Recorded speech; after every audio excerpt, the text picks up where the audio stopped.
dry January, and today we've got something that is kind of used by people who can't drink alcohol.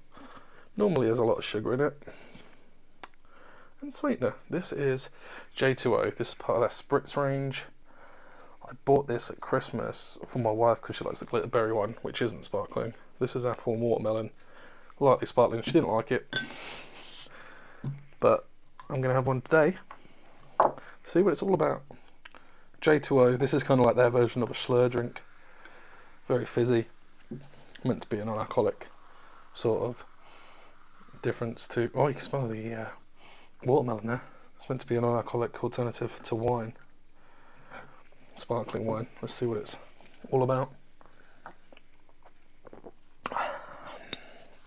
Whoa. I like it. But believe me, you know that's watermelon. The apple doesn't come through as much, but yeah, it's a nice little drink. Can't see me saying that's going to... that's definitely not going to be top of the leaderboard on non-alcoholic versions of alcoholic drinks, which I know J20 isn't alcoholic, but J20 tries to cater for non-alcoholic equivalents. But yeah, I've got the J20 Spritz there. Nice, a strong flavoured watermelon. A little bit of apple in there that I can't really taste that much. Don't know how I feel about sparkling J20, to be fair. I normally go for like the orange one if it's in a pub and I can't drink.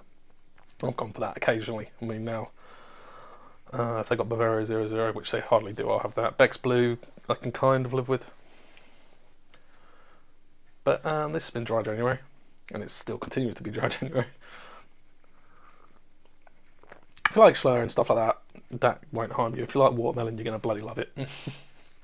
But thanks for watching. Like, subscribe, comment down below, and I'll see you in the rear view because I am gone.